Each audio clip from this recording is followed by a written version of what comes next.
Most men are working hard, but if we're honest, they're not actually winning where it matters. There's a difference between trying and winning, and great leaders understand something called the law of victory. Let's dive in. Let's define it. The law of victory is simple. Leaders find a way for the team to win. It's not effort, it's not intention, and it's not just being busy. It's winning. We don't get to just try. We're called to lead outcomes. All right. So I'm someone who's naturally optimistic. Okay. To me, we're always winning. Even if we are just going downhill, spiraling out of control, I'm going to make it seem in some way that this is okay. This is what it's supposed to be. And there's some dangers there. I'm not saying I'm doing it right. That's just how I'm wired. So what I want to do though is I want to take this law, John Maxwell, law of victory, and how to kind of put that in the lens of the hats that we do things, specifically at home, in your business, and through investing. Okay.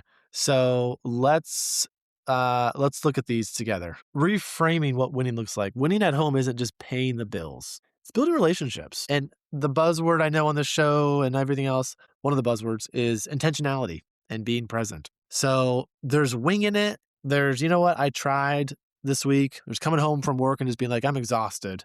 I'm doing something right because I'm this tired. And I think we got to just throw that away.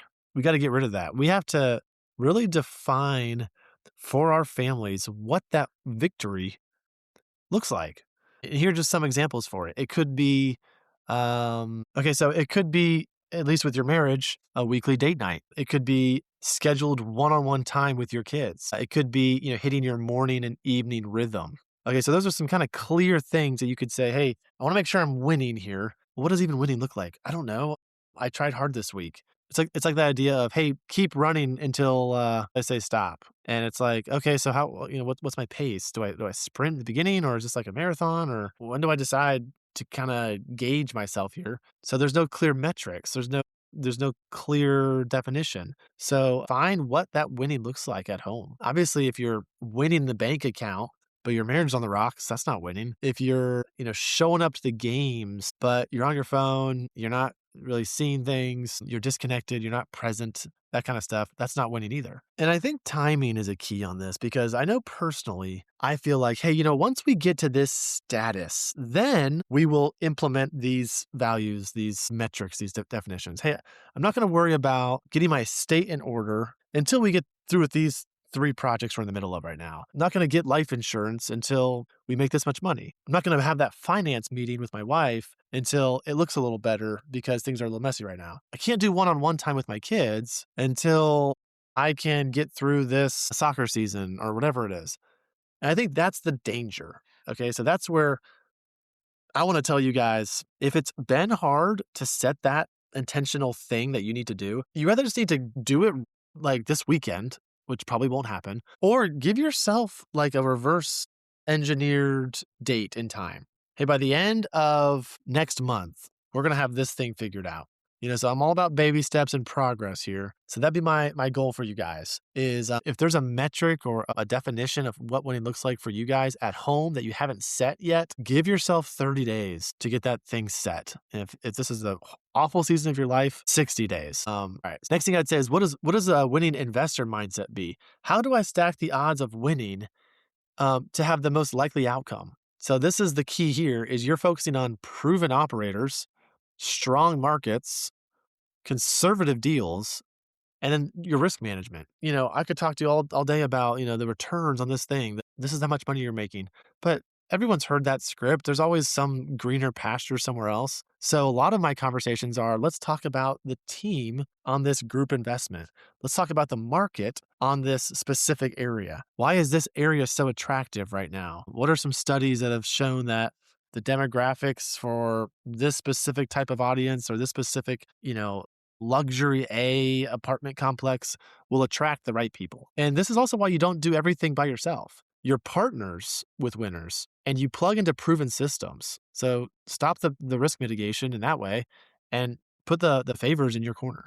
Let's talk about where the law of victory carries in your business. So losing business leaders do everything themselves. They react constantly, and there's no clear strategy. So hopefully that doesn't define your business. So winning business leaders are going to have clear outcomes, revenue goals, team structures, vision, the right people. You don't win alone. You build a team that wins. And then of course the systems. The systems are, how are we doing lead generation, marketing, follow up? What does it look like when you bring an investor into, or actually whatever your business is? So let's connect it all together. So whether it's your home, your investments, or your business, the law of victory doesn't change. Define the win, build the plan, take ownership, and adjust till it works. All right. Other than that, guys, I want to introduce something that I came across this week. There is a men's movement group called 3Gen Ministries, and they have different things. One of the things is called Real Man. The other one is called, I think, Next Level. And there's even things for women as well. But I met the founder of this group, and he is located here in Greenville, South Carolina. He's been doing this thing for the last 17 years. It's grown and morphed, and they have a field guide for dads and a field guide for sons, and like a 7-year program. And there's all these. It's kind of a similar to Boy Scouts, but with a spiritual, biblical focus. I've been blown away by this guy. I love everything that his vision, his mission. He's really someone I am striving to become, and the heart of why I started this podcast. So I'm hoping to get Ed Sweeney on an episode here soon. But if you guys want to look into that, I think it's a fabulous resource. 3Gen Ministries. Look at that. Ed Sweeney is his name. And for anyone local in Greenville, South Carolina, and wants to explore this together, I'm looking at joining this group and taking my intentional fatherhood to the next level through finding other dads in a community that, have the same values and faith and stuff like that.